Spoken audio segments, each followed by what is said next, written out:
जैसा कि आपने पिछले पार्ट में देखा कि नेहा का कोई भाई नहीं होता।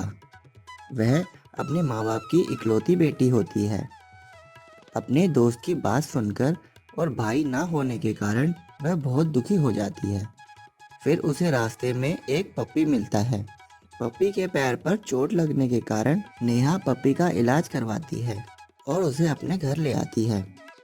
नेहा और उसकी माँ पप्पी के पैर पर पट्टी करके उसे घर से बाहर छोड़ देते हैं, पर पप्पी सारी रात वही उनके घर के बाहर ही बैठा रहता है। यह देखकर नेहा को पप्पी से बहुत प्यार हो जाता है और वह अपनी मम्मी और पापा से उसे घर पर ही रहने के लिए कहती है और उसके मम्मी पापा पप्पी को अपने साथ रखने के लिए तैयार हो जाते हैं। अब देखिए आगे। एक दिन नेहा पप्पी के साथ, जिसका नाम नेहा ने टॉमी रख दिया था, अपने घर में ही खेल रही होती है। अब टॉमी के पैर की चोट भी बिल्कुल ठीक हो गई थी। तभी नेहा के घर के फोन की बेल बजती है। नेहा फौरन जाकर फोन उठाती है। दूसरी तरफ से नेहा की दोस्त रूपाली बोल रही होती है। रूपाली बोलती है कि उसके स्कूल में उसकी एक कॉपी छूट गई है। कल से वह स्कूल की छुट्टी पर जा रही है। जब नेहा रूपाली से यह पूछती है तो वह बताती है कि वह रक्षाबंधन की वजह से वह अपनी मम्मी के साथ अपने मामा के घर रक्षाबंधन बनाने जा रही है और रक्षाबंधन बनाकर ही वापस लौटेगी। यह सब सुनकर नेहा फिर से दुखी हो जाती है और फोन रख देती है। फिर वही सब सोचने लगती है कि काश उसका कोई भाई होता तो वह भी रक्षाबंधन खुशी खुशी बनाती। तभी टॉमी खेलते खेलते नेहा के पैरों में लिपट जाता है, पर नेहा का मूड खराब होने के कारण नेहा टॉमी पर ध्यान ही नहीं देती और अपने कमरे में चली जाती है। टॉमी पहले तो नेहा की तरफ देखता है, फिर अपना चेहरा नीचे कर लेता है, जैसे मानो कि वह भी नेहा की सारी फीलिंग समझ रहा हो, और नेहा के पीछे पीछे ही कमरे की तरफ चल पड़ता है। फिर अगले दिन नेहा चुपचाप अपने कमरे में दुखी मन से बैठी हुई होती है। उसका तो मानो किसी भी काम में मन ही नहीं लग रहा होता है। आज भी टॉमी अपने दोस्त नेहा के पास ही होता है। टॉमी भी आज बिल्कुल शांत होता है, जैसे मानो उसे सब समझ आ रहा हो कि नेहा क्यों दुखी है। यह सब देखकर नेहा की माँ वहां आ जाती है और नेहा को समझाने लगती है, पर नेहा तो कुछ ना सुनकर कमरे से बाहर चली जाती है। रक्षाबंधन वाले दिन सब लोग हंसी खुशी एक दूसरे के घर जा रहे होते हैं। वहीं दूसरी तरफ नेहा के घर नेहा आज भी उदास मन से घर में बैठी होती है। यह देखकर नेहा की मम्मी और पापा नेहा को बहुत समझाते हैं कि बेटा तुम दुखी मत हो। तभी नेहा के पापा नेहा के पास आते हैं। उनके हाथ में राखी होती है और वह नेहा से आकर कहते हैं कि तो ये राखी मुझे बांध दे, पर तू परेशान ना हो। पर नेहा दुखी मन से चुपचाप ही बैठी रहती है। यह सब टॉमी दूर बैठे देख रहा होता है। आज टॉमी भी और दिन के मुकाबले शांत और उदास था, जैसे मानो वह सब कुछ समझ रहा हो। दोस्तों, भले ही वह बेजुबान जानवर है, पर ऐसा लग रहा था कि वह नेहा के दुख को अच्छे से समझ रहा हो। तभी टॉमी उठता है और टेबल पर रखी राखी को अपने मुंह में दबाकर नेहा की तरफ आ जाता है और उसके पास जाकर बैठ जाता है, जैसे कि मानो वह कह रहा हो नेहा कि तुम ये राखी मुझे बांध दो, मुझे अपना भाई बना लो, मैं तुम्हारे भाई बनकर तुम्हारी रक्षा करना चाहता हूँ। यह सब देखकर नेहा की आंखों में आंसू आ जाते हैं। उसे वह सब महसूस होता है जैसे टॉमी राखी बांधने के लिए बोल रहा हो। तभी नेहा झट से टॉमी को अपनी गोद में उठा लेती है और उसकी लाई हुई राखी उठाकर उसके एक पैर पर बांध देती है। यह सब देखकर नेहा के मम्मी पापा बहुत खुश होते हैं। नेहा के पापा बोलते हैं, नेहा बेटा देखा आज तुम्हें टॉमी के रूप में अपना छोटा भाई मिल गया है।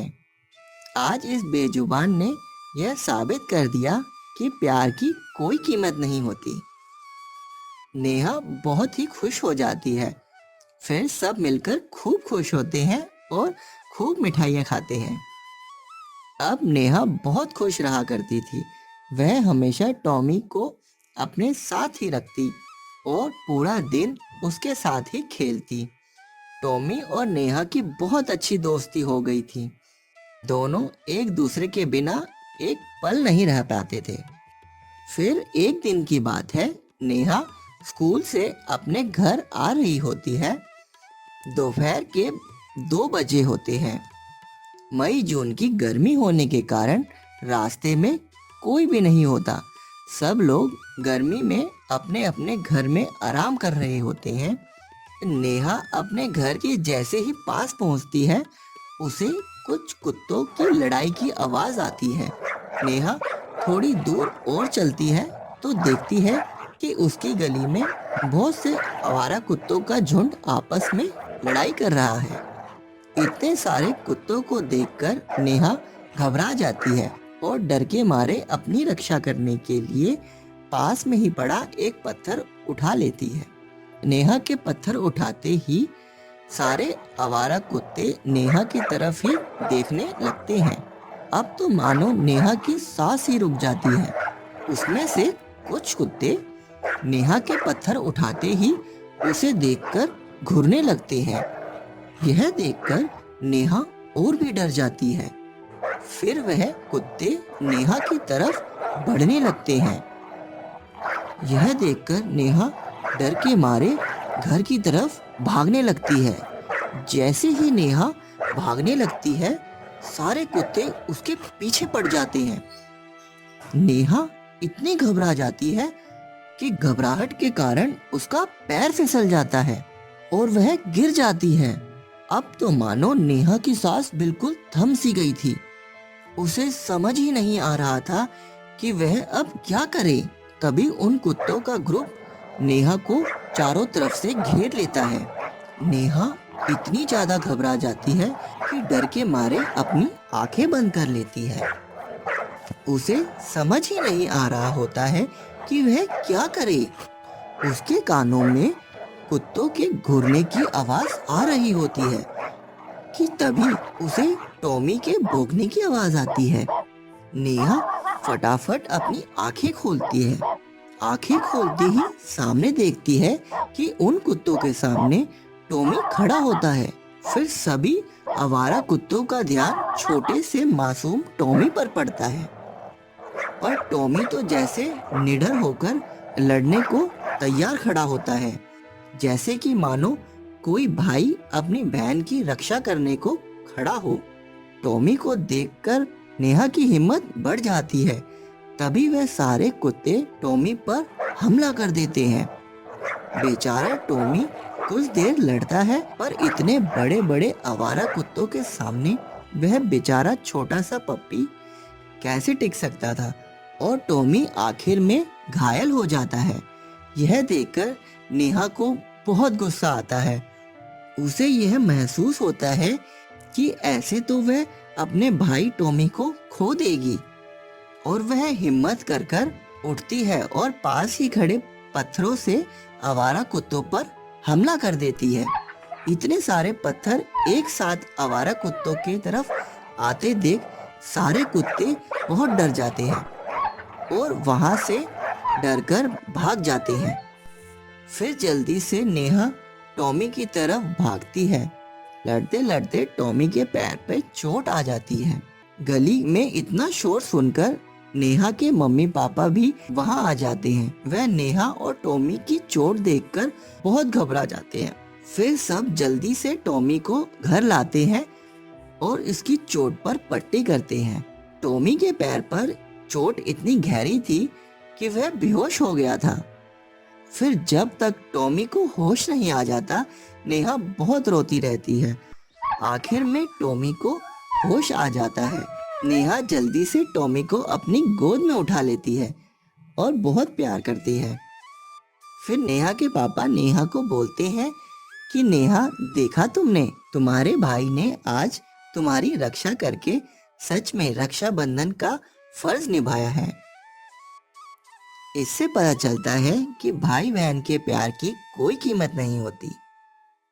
तो गाइस, आपको ये वीडियो कैसी लगी हमें कमेंट करके भाई जरूर बताना, और साथ ही साथ ये बताना कि भाई इस वीडियो का सबसे बेस्ट पार्ट जो है आपको कौन सा लगा। भाई ये स्टोरी जो है ना मैंने लिखी है, अपने हिसाब से खुद लिखी है, तो भाई इसे ढेर सारा प्यार देना, अपना सपोर्ट बनाए रखना, और अगर चैनल पे अभी नए हो तो भाई सब्सक्राइब जरूर करके जाना, और अगर वीडियो यहाँ तक देखी है तो भाई लाइक जरूर करके जाना। रक्षाबंधन तक भाई जितनी ज़्यादा शेयर हो सके ये वीडियो उतनी ज़्यादा शेयर कर दो, और तुम्हारे भाई का चैनल भी सब्सक्राइब कर लेना साथ साथ। तो मिलती रहेगी आपको इस चैनल पर ऐसी ही मज़ेदार स्टोरीज़, और अगर आपके दिमाग में कोई ऐसी स्टोरी है जो आप मेरे साथ शेयर करना चाहते हैं तो भाई वो भी आप कर सकते हैं, हम भी उस पर विचार करेंगे और एनिमेशन स्टोरी बनाएंगे उसके ऊपर। रक्षाबंधन तक मैं सोच रहा हूँ कि भाई इस वीडियो के ऊपर कम से कम 1000 से ऊपर तो लाइक्स हो ही जाना चाहिए, तो वो आपका सपोर्ट होगा तो भाई गाइस जरूर होगा, मुझे पता है भाई आप जरूर कर दोगे साथ सब सपोर्ट। तो मिलते हैं भाई अगली स्टोरी में, तब तक के लिए टेक केयर।